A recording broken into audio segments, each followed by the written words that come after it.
From you see the blue hair, from you hear the voice, you know sounds of reality is here.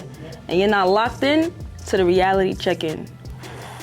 And today, I got my brother from another mother, DJ Rari. Oh, make some noise. Yeah, make some noise. What's up, bro? What's Welcome good? to the reality check-in, bro. Yeah, I know, man. I've been seeing the progress. I'm happy for you, man. This is nice. This is nice. I like it. This is nice. Tell him who you are. I know who he is. I don't gotta tell y'all. He gotta tell. To keep a long story short, I'm a international, global traveling I fashion director.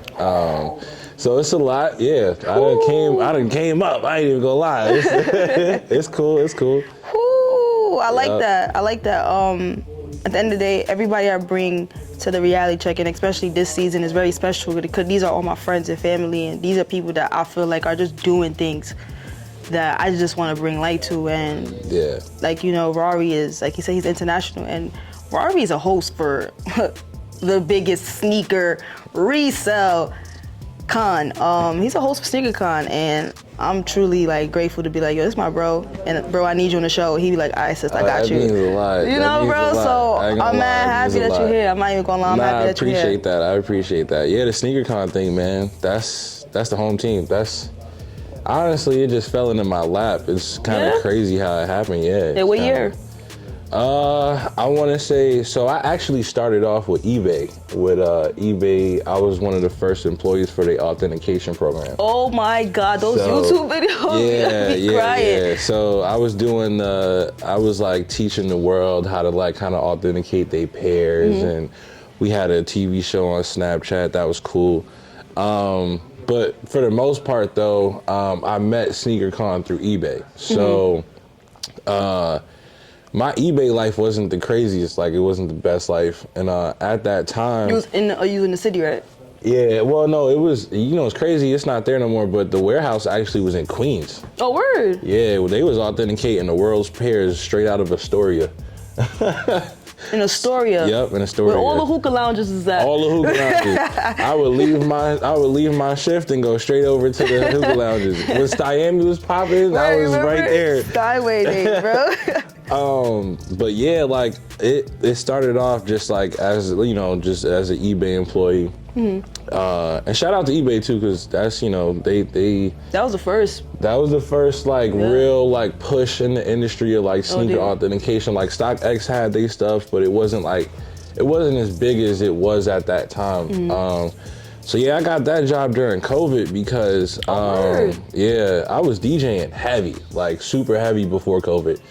And that was my personal 9 to 5. So it was I had Wednesday through Sunday, and as a DJ, that's a great that's a great lineup, yeah. Great lineup. You making your money. I was paying my rent. Great, it was cool.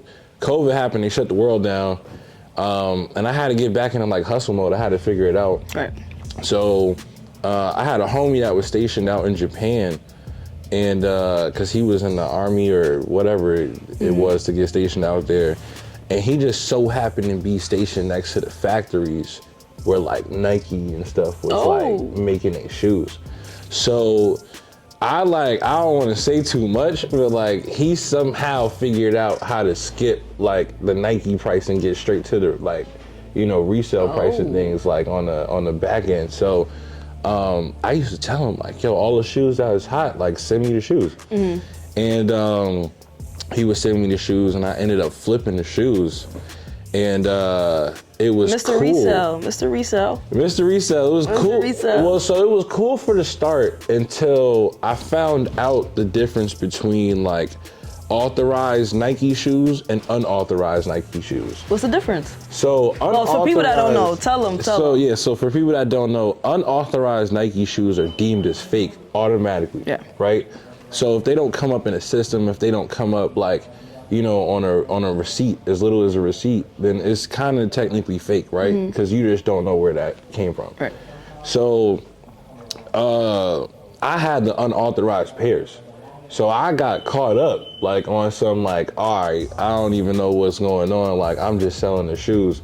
So in in like layman's terms and like the like industry terms, I was like selling unauthorized pairs. So I was getting blackballed every chance, you know. Oh, they started catching on to you. They started catching on. It's because I was making it high. I ain't gonna lie, like I wasn't, you know what I'm saying? I'm getting warehouse prices. I'm not getting like, I went to a store and got, you know, I didn't pay $120 for the shoe and I got to sell it for $140. Like, I was getting it for like $30, $40, like fresh out the factory, and then selling it for like the 120s. So my prices was great. So it was buying into it. I'm eating, like, so I'm, you know what I'm saying, I'm getting a little COVID checks, and then I'm also getting like money. So I'm getting money, so I'm flipping my whole thing. And then eBay hits me up, like on some, like it was mad random. I was in the crib with one of my homies, and we like looking at our inventory and stuff, and eBay hits us up, and they like, yo, like we see you doing the whole reselling thing. You should come over to eBay, and you know. How did they find you? You know, I stopped asking that question a long time ago. Oh, so you still don't know? I still don't. If they want to find you, they gonna find you. I don't know how, but that's what anything in life. I feel like if they gonna find you, they gonna find you. They gonna find you. So, and I don't want to say it like that, but they gonna find you. So they found me and one of my homies, and we had to go in there, and they was like, yo, we gonna teach you how to authenticate your pairs. So I met like 3 authenticators at that time that was from GOAT, StockX, and like another, I forget the other one, but it's... Yo, Shorty was there when you got there?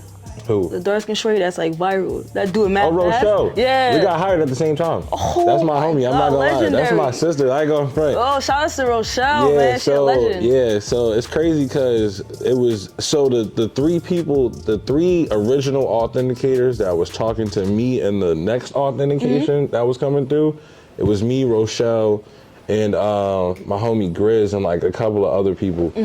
And yeah, it was crazy because Rochelle she was better than me, OD. Like, I was trying to learn from Rochelle. And she used to work at Foot Locker, like she was the manager over there. Like she was already in it, like she was already in it, and I'm coming through as a fresh born baby. Like I don't even know what's going on. I mean, not really, because it's like you said, you was getting stuff from overseas, so you was in it, but on the black market. Yeah, I'm on the dark market. I'm not on the face. She was official. She was official tissue. She was official. She already knew what she was doing. And shout out to Rochelle, because she already know how I feel about her. I was just with her like not too long ago. But yeah, so to keep a long story short, SneakerCon ended up coming through because they had authenticators for their shows that they was already doing. So those authenticators ended up being the guys to teach eBay how to authenticate their pairs. So when you come to a SneakerCon, right, every person that comes with a bundle of sneakers, do they have to go through those guys before they even lay it out on the tables?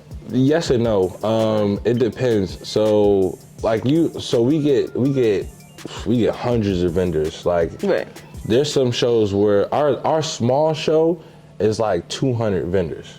Small. And that's small, and that's 200 different brands. Our big show is like, what's the biggest? Our biggest show is gonna be New York. That's coming up on September. Yeah. Ooh, I cannot wait to come back. I remember how I went when I was probably like this was the year I graduated high school. This was probably like my gift to myself, like, yo, I'm gonna go to a SneakerCon and just see everything in person. This was like, that shit was like under the bridge. I had to take like the D train over there. Yeah. This was our first time back in New York in like 7-8 years or probably something like like that. 20, I think that was like 2014, 2015. Yeah, it's been a minute. And we haven't been back here because it was just that event was crazy. I wasn't around during that event though, but I've heard stories and seen videos. The line to get inside? Yeah, it's always nuts. like I had to be in line for like an hour just to get inside. I mean, you know me now, so you don't gotta do that. You don't gotta do that no more. My brother did, but before, bro, it was just like nasty, and I knew there was like fights that probably had broke out because there was just that much people. It was a lot of people. Because a lot of people at that time too, they liked what they liked. You know what I'm saying? So I mean, right now it's just, I mean, it's kind of always been like this, but right now it's like what's hot right now. Right. What's gonna get you to the next level? For me, I want to say I got into shoes when I was young, man. I had a stepdad who was like outside. And he was like one of the flyest dudes I first knew. You know what I'm saying? Like, there's always somebody in your crib. There's always somebody in the crib, and it was him. So he was fly all the way until like, you know, wearing suits, and then he would wear like his go outfits, and he would be like his sneakers had to be lit, and his hats had to be lit. His fit was a little like, you know, you could do a little better. But the other pieces? But the other, like the details of his fit was like, all right, I need to get my details up. So that's kind of how I started getting into it. And then, yeah, it was cool after that. So let me ask you, so like I said, when I first went to SneakerCon, this is probably like 10, 12 years ago, whatever. The sneaker culture was different back then. Way different. What was coming out was different back then. Way different. The way people were spending money on sneakers was different back then. Way different. The hype was different back then. Yep. The blogs was different. There's new blogs now. Like everything was different. The way people was putting it on was different. Yep. The music that was coming out, everything was different. How do you feel about it now versus like, you know? You know, if I sit here and say I don't like it, I'm gonna sound like our parents when we was kids, introducing them to new things. And they just didn't get it at the time. So I don't want to say I don't like it, but sometimes I just don't get it. You know what I'm saying? Like I don't get the hype behind certain things. Now, you don't get the hype now? Now. Because back then, it was very, and I was just with Jeff Staple actually. I saw that. Yeah. Jeff Staple pranked this guy. Yeah, Yo, Jeff Staple pranked this guy. It was mad funny because you were just talking and you was like, wait, hold on. So tell us about that. So I was actually in Singapore, and he came up on me and was like, yo, you know, he had a wig on, he had a mask on, and he had a big ass hat. Like he had like, so I was like, you know, he came up to me and he asked me, it's funny because he was wearing these shoes, these very distinct shoes. And I was talking to my mans before they even rolled up on me with the cameras, and I was like, yo, he got the same shoes Jeff Staple got on. And I was just telling Jeff how I like those shoes. And before I could even put two and two together, he came up to me and he was like, you know, he did his whole act. He was like, yo, how you feel about Jeff Staple, this, that, and third. And that answer I gave him was true, like, cause I had just went to dinner with him the night before. You heard him? So anybody that know who Jeff Staple is, if you don't know, Jeff Staple is a icon when it comes to creating sneakers and collabing with the brands. Like, anybody that had a pair of Jeff Staples, they either probably won camps. Bought it resale. You couldn't get those easy. You couldn't get those easy. Then. It was so. That's an icon. Like that's a true icon in the sneaker game. So it was funny because he came up to me and he was like, "Yo," he's like, "How you feel about Jeff?" And I was like, "Yo, man, he's a great guy. Like I actually, you know, I got to sit, talk to him. He gave me some real life pointers too, like stuff off camera pointers, like stuff you don't see. And like we had like a real heart to heart, and it kind of just resonated with me. So. Another thing too is I got to speak and talk to a lot of my idols, right? So I got to a point where I like met a lot of idols, talked to them, went to dinner with them, got to know like who they are personally. Because what you see on camera is what you see on camera. They got everybody, you know, they want to put on. I don't want to say like an act, but like that's not the real them. You know what I'm saying? That's just who they know, or who the people know. So they just portray that role, and sometimes it's a good role, sometimes it's a bad role. But with Jeff, when he asked me how I felt about him, I was like, I think he's great. Like, I think Jeff is a legend, this, that, and third, and he takes his mask off, and I was like, oh, wow. It was bad funny. It was so funny, but like you said, you got to sit with him the night before, so it was like, regardless of anything, you came a long way in the sneaker thing, from going to the black market to doing the eBay thing to doing SneakerCon to even sitting with Jeff Staples and getting pranked by Jeff Staples. Like, you came a long way, but... a lot of these guys became like family. So it's just like, you went overseas. You went to like Singapore, Japan, you've been to Korea, right? Can you tell me about those experiences? Like, what's the difference between those experiences, like here when you're in like United States at the SneakerCon versus over there? Because I feel like that culture over there is a way different culture. Yeah, it's different. It's very different. It's kind of crazy because, like, you know, what we grow up knowing about like the Japans and just Asia in general, like, and I've been to a lot of places. Like, I've been like the Europes, and I've been to a lot of like. What's your top 3? Of like every place you've been with the sneaker con? Top 3? Top 3. Singapore is definitely in the top 3. Ooh. I had a great time. Is it really clean like they say? It's amazing. It's clean as it's the cleanest thing you can think of. It's one of the richest places in the world too. Oh, so, I've heard that too. I've heard that. I'll put it as simple as this. No car out there can be older than 10 years old. No buildings, no cars, no nothing. So every 10 years they change out everything. That's how clean it is. It's illegal to chew gum. You can't even chew gum.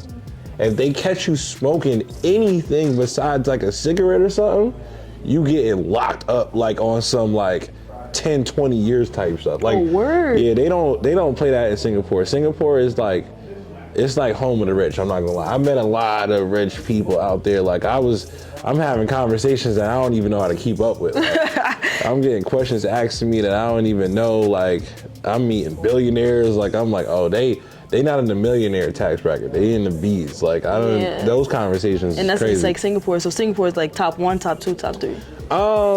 As far as like meeting people and like getting introduced to just like a higher power, I'll throw Singapore maybe like 1 or 2. I'll put that up there high because that was a crazy experience. But for a personal experience, I gotta say Japan, just because I'm gonna put Japan number 1 because I was a kid that always wanted to go to Japan. Same. So it's still like, wanna go. Like it was a goal that I had when I was like 10, when I first even started thinking about clothes. Like it was, all right, every one of my idols, they go to Japan and come back with inspiration. I want to do that one day. Right. So I've been all over Japan, Tokyo, Osaka, Fukuoka, all types of stuff. It's crazy. I was just chopping it with him. Like we talk all the time, but I was just like, yo, bro, what's the price range of clothes? He's like, yo, you go out there, you spend money. It's not even as bad as coming home. I just want to go out there to shop. But I always told myself, like, I'm not going to go out there till I have, like, a bag. But he like, yo, you don't even need the bag. You don't even need the bag. The most you ever going to spend on a Japan trip is your flight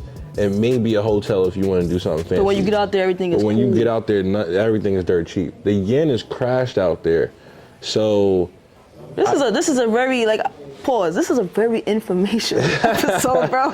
Anybody that's thinking to go to Japan, Singapore, my boy Ben, he's gonna put free game for everybody. If you want to go to Japan, especially now is a great time to go just because our dollar just holds so much weight out there. So, like my whole outfit is from Japan right now. Stand up. Let me see. Stand up. I got a little calm, you know what I'm saying? Louis Vuitton. I got some visuals on. I'm gonna keep it calm. I'm keeping it calm right now. But so pretty much like I'm going to Japan tomorrow. You should. So the first time I went out to Japan, it was my first time. And I'm not gonna know what's going on out there. So I went through with a suitcase packed, like, you know how you pack for a vacation. Packing 7,000 outfits. Right. You got this, that, and the third. I was so mad when I first went out there because I couldn't buy nothing and fit it in my suitcase to go back home. So you gotta like ship stuff, and that's worse. Like, cause now you paying. The stuff you buy out there, when you ship it to you, they gonna make that price up that you spent out here if you was just to buy it here. But if you just take an empty suitcase, so my second time going, I went with nothing. I ain't have nothing. I went out there with my sweatsuit that I wore on the flight out there. And that's it. And it's an empty bag. And I had 2 empty suitcases. Y'all hear him? Go out there with the fit you traveling with and the empty bag. That's it. I'm going to Japan mañana. I went out there with 2 empty suitcases and came back with 3 suitcases. So you bought a suitcase out there? I had to buy a suitcase out there just for the stuff that I had. You really was wilding like that? I was wilding. And then I had one day out there, I had took like 3 flights just because of the fashion statements going on out there. So I had started my day out in Osaka, right? Then I flew to Nagoya, went shopping there, and then from Nagoya I went to Tokyo, flew there and shopped there. So these are visuals. I'm jealous. I'm in the store like, yo, how much is these here? I want to say these pants is maybe almost $1,000. These was like 900, 9 something. How much out there? Out there I spent like $300. So you got to think like our 300 is they 900. Damn. So you can buy $1,000 pieces if you got like, you know, some type of bread to really like, to do something. But then they got one of the largest thrifting scenes out there. Now too. they do. I'm a big thrifter. I love to go to. I like thrifting, but I do not like thrifting in New York City. Like that's one thing I don't. It's overpopulated to me. Don't do it's too much. I went into L Train actually. Yeah, boo. It's dirt. Boo, So when I got back from no disrespect to L Train, because when they started, it wasn't like that. It was great. It was crazy. It was crazy. It was crazy. So I'm not going to disrespect L Train. Shout out to L Train. They just got too big. Like they just got to the point where you can't even walk.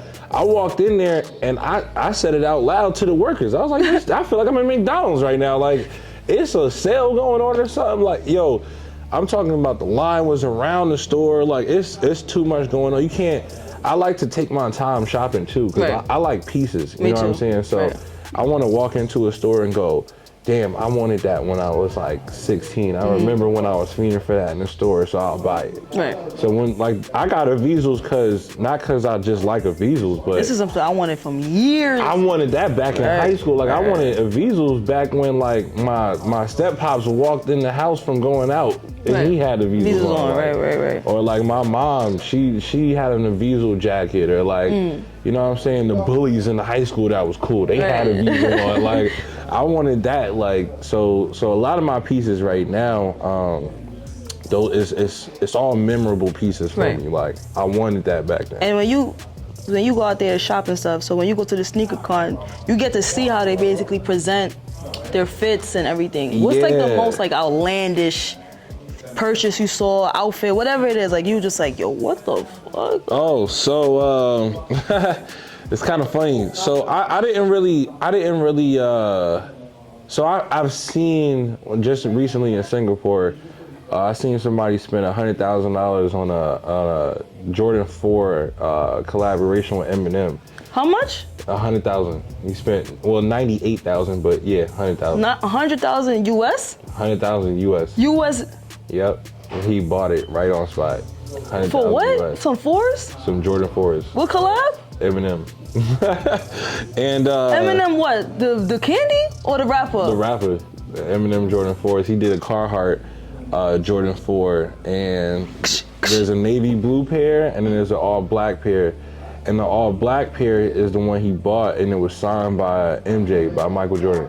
That's the one he copped. So that's the one he copped. Oh, yeah. Okay. So like, because it had to start making sense just now. Yeah, when you said get, it was in Singapore. It was in Singapore. That's where the money at. So when you get like deeper into like, you know, sneaker culture and fashion, the surface level of it is I want to look good and feel good today, right? So I'm gonna go out to this party.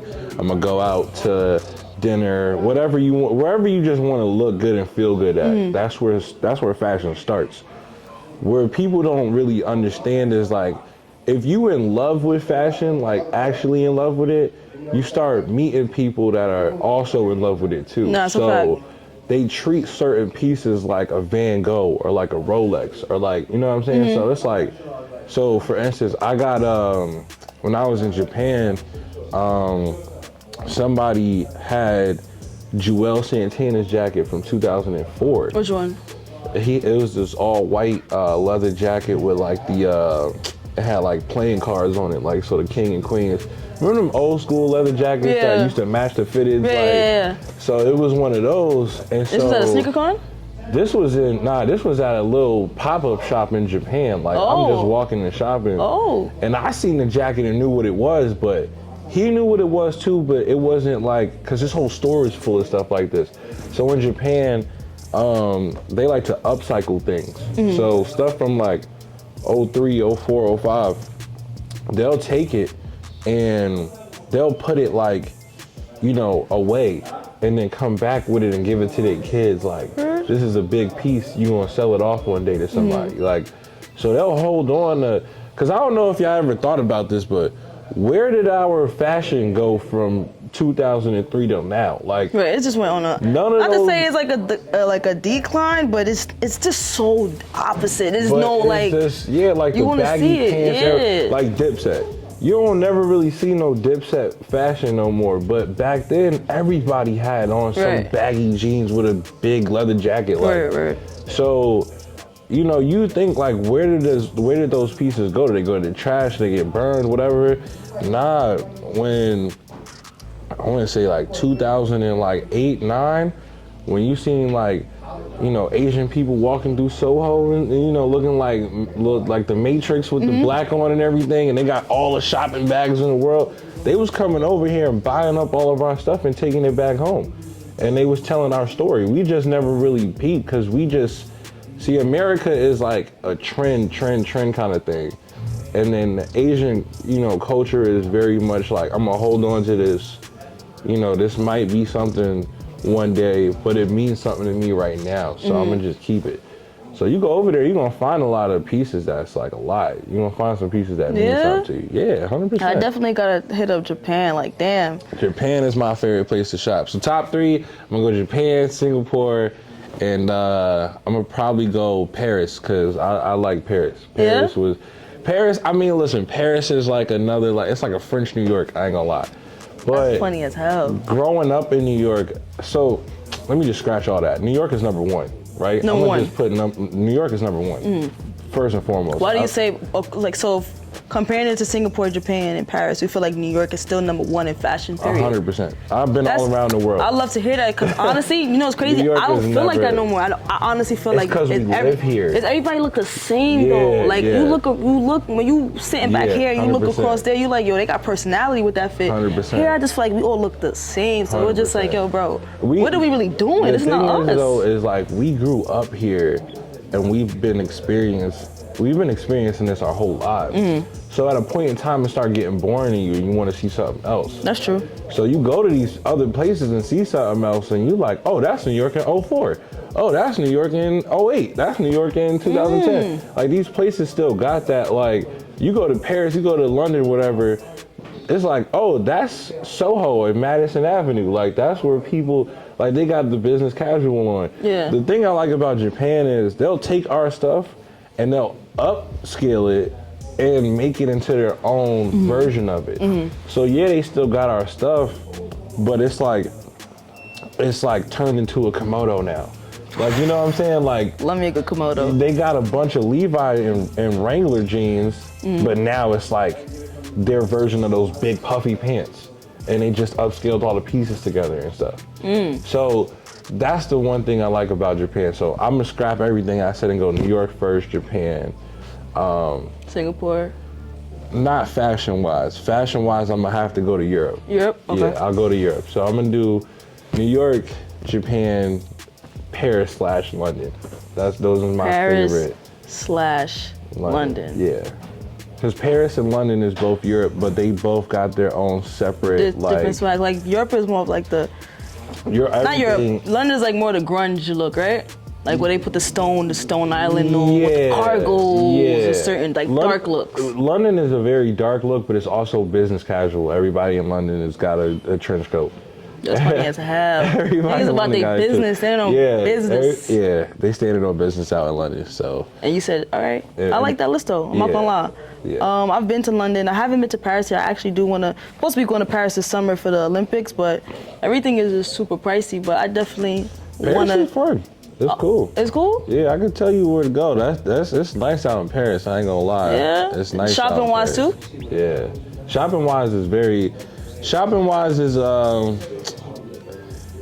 it's not much of a price difference. It actually could be more expensive if you go to the place. Like, word? Yeah. It's not like they thrift out there too, or like? They thrift out there too. Yeah. Heavy like us? Yeah, not as heavy, but like it's more options for us if you do like thrifting. It's not like, all right, let me go thrifting and you go into an L train and everything is packed and you're trying to figure out what's what. Like, they still got their stuff, but best thrifting I've ever did was in Japan. Was Japan? Yeah. So, you've traveled all of these places with SneakerCon. Yeah. I just want to touch on this real quick. I know you can't really, give me much. But you did a sneaker with former President Donald Trump. Can you tell us something? Give us something about it. I can talk about it. So pretty much, and I gotta shout out Culture Kicks, because those are the guys who put A and B together. So Chase, Alex, the guys over at Culture Kicks, they really forefronted what's going on right now with that whole thing. But yeah, I was actually in Japan, and I got a call from one of my colleagues, and he's like, yo, you gotta fly back right now. And I'm like, bro, you know what I'm saying? Like, I'm in Japan, bro. I'm like, what you mean? He's like, listen, I just got the craziest call of my life, and I need you right here for it. And I was like, all right. So I jumped on the next flight, like 16 hours straight back, and I got back. And, the jet lag crazy, but I went straight from my flight to my office, and I go in. My colleague, he's like, listen to this, and it's a voicemail, right? And the voicemail was Donald Trump. Trump was like, can you give me an impersonation? Yeah, he was like, yo, he was like, I heard so much about you guys, and, I'm trying to do something that's gonna change the world. And we was thinking like how he even got our number. Got this number, bro. Yeah, like. But like you said, if they want to find you, they gonna find you. And we talking about the former president and maybe the potential next president. You know what I'm saying? Country, like, this country moving. Yo, it's wild right now. So he like, yo, like, I wanna make a shoe. Like, I got this shoe that I'm in the process of designing with the guys from Culture Kicks, and like those guys are like, one of the guys on that team actually has, I guess, a friend or a family friend or something like that that's in Trump's camp. So it was kind of like it was like a mutual thing. Like he had always wanted to design that shoe too, and he designed it. I want to say like 12 years ago, like 10, 12 years ago, and he brought it to life now. And it's kind of funny because a lot of people think like, he's going through the whole like, I don't know how much money he owed, but I know it's a lot of money. And everybody think he dropped a shoe to like make money for that. And I've been seeing a lot of that, but this is a project he's been wanting to do for a minute.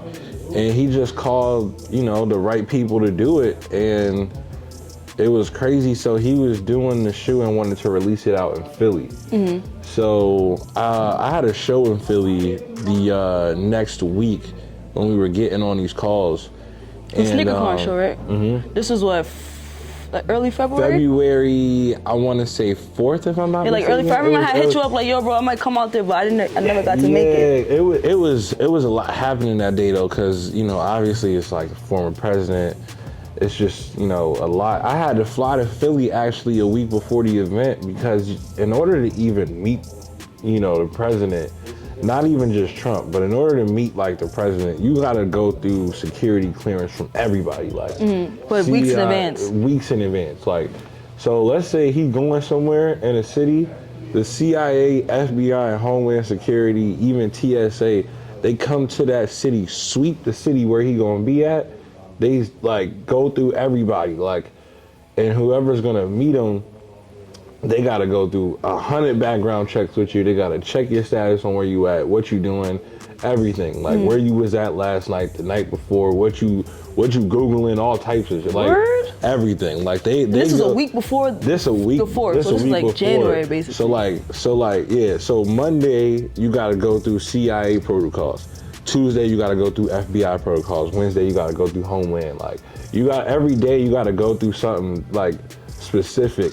And then he come in an hour event, so now it's like they gotta sweep the event. They gotta get the dogs in there. It's like, damn, they spent like 4 hours at one of the convention center we was at. Mm-hmm. Spent like 4 hours with like 30 dogs just going around sniffing the whole everything for like, some crazy something.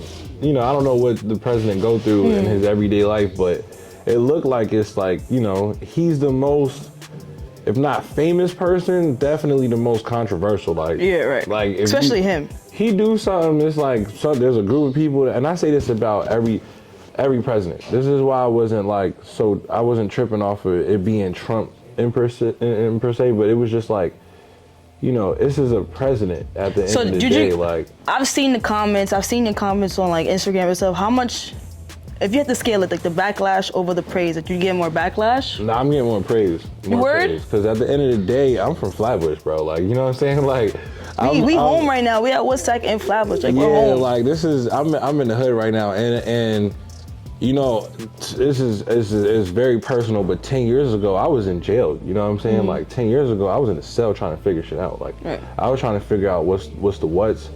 My mom is worried about me crying. Fast forward 10 years later, I'm meeting the president.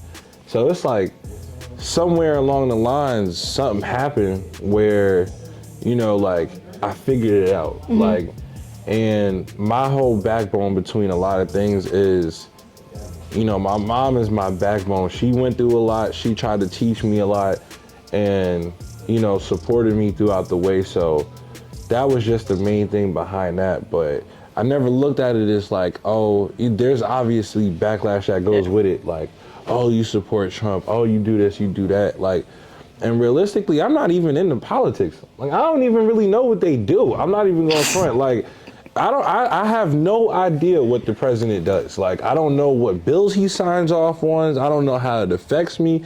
It's like when you were learning all that math stuff in middle school, like, was Y equals MX plus B. To this day, I have never used that formula in my life. So I don't even know what's the what's. I keep up on it. You know what I'm saying? I know what's going on in some sort. I can have a conversation. But you gotta keep on it. You live in America, bro. That's what I'm saying. Like, you gotta know what you living in and what you're going through. So you do your own research. But as far as like, when it comes to getting my vote, like, I don't know nothing about none of that on the whole politic thing. But again, I just don't know too much about it to even speak on it. So when the backlash came from when like you did the sneaker, you was on some like, yeah, y'all talking politics. I'm a person like three things I don't discuss with people is music, religion, and politics. Those are three things I do not argue because people have their view and I have mine at the end of the day. The thing about religion is crazy too. Like, I went to I was a bad kid growing up. And my mom, she had put me in. My mom and my dad, like when they had split up and I'm going to live with whoever for the year, I would go to like these like schools just because, like religious schools. So I'm going to all types of schools. The only thing I got out of that was, if you believe in God, have a personal relationship with him. I got a personal relationship with God. I talk to him.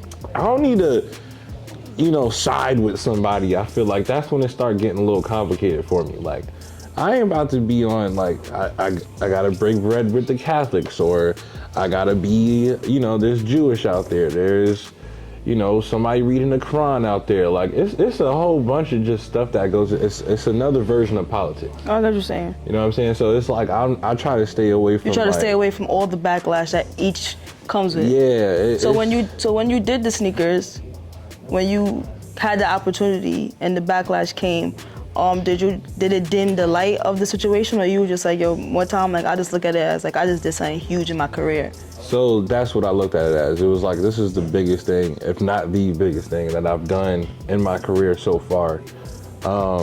Because what, you know, there's some, you always gonna get backlash from some, you know what I'm saying? Like, you always gonna, it's just what scale of the backlash it is. Like, you know what I'm saying? Everybody's gonna get hated for something. Somebody out there don't like you because you just doing something that they want to do at the end of the day. Like, yeah, that's true. I don't know nobody in my circle, in my family, in my personal space, you know, that's not on my team, that's gonna meet the president. You know what I'm saying? So it's like, I applaud everybody. I didn't go to law school, I ain't fight for my country. You know what I'm saying? I'm a dude who just work in fashion. And sneakers and shit. And sneakers, like, you know what I'm saying? And met the president off of something I was trying to do when I was like 10. You know what I'm saying? When I was just trying to meet Kanye or something. Like, and I never thought it could get that far. So how I look at it is like, you know, it's the president.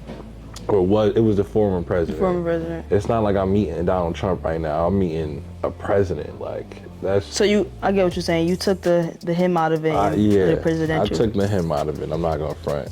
That's what's up. Yeah. And like I said, I told you, I spoke to you on the side. Remember you hit me, you had posted it, and I'm like, yo, bro, whatever you got coming up, I love this for you. Yeah. Again, let me give you your flowers on camera. Thank you. Thank you. I appreciate I'm proud of you, that. regardless I of. appreciate that. I didn't view it as it was a president. I'm not gonna sit here and pretend on camera. I viewed it as Trump, but looking at it from your point of view, it's the president. It's the president. Yeah. But however you look at it, and I think about it too. Like, you know, a lot of presidents. I want to say every president. There was a group of people that hated him. There was a group of people that liked him. Like, too. Oh!